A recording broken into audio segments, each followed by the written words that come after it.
Hello everyone, I'm Paul McGuire Grimes.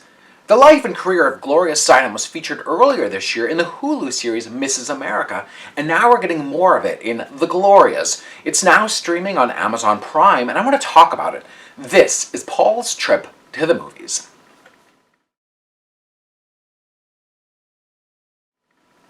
Writer-director Julie Taymor uses Steinem's memoir, My Life on the Road, as the basis for this film.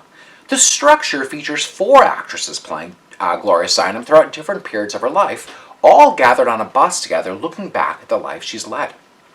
We have Alicia Vikander as Steinem in her 20s, whose trip to India paved the way for her feminism. Julianne Moore also plays Steinem when she created Ms. Magazine, leading into her fight for the Equal Rights Amendment.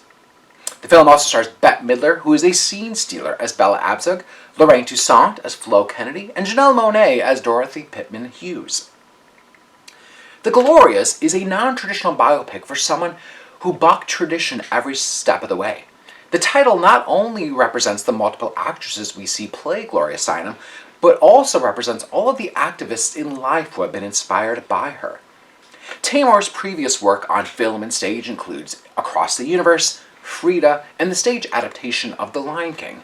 This should give you an indication of the visual elements at hand and how she tells Steinem's story.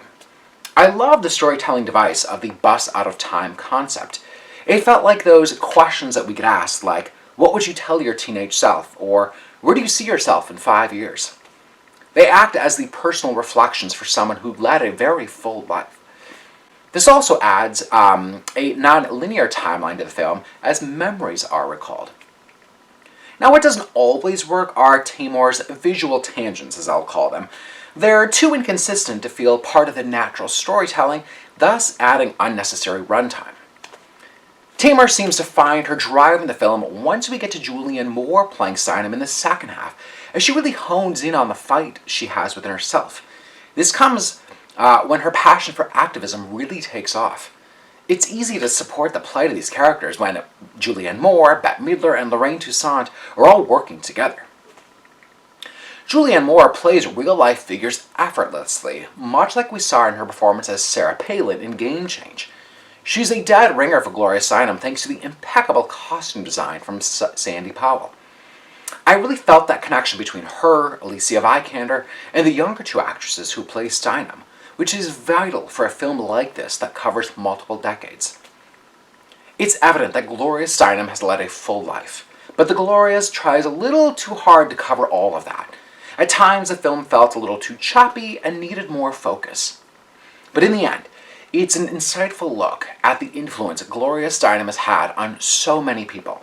I'm giving The Glorias 3.5 out of 5 ticket stubs. If you like my review today, click subscribe on my YouTube channel. I got to interview Lorraine Toussaint to talk about this film and the activism in her life, so you'll definitely want to check out that interview. It was really fun talking to her. Don't forget to follow me on Instagram and Twitter at Paul's Movie Trip, and then go to my website, paulstriptothemovies.com, for even more reviews. Thank you so much for watching my review of The Glorias. This is Paul's Trip to the Movies.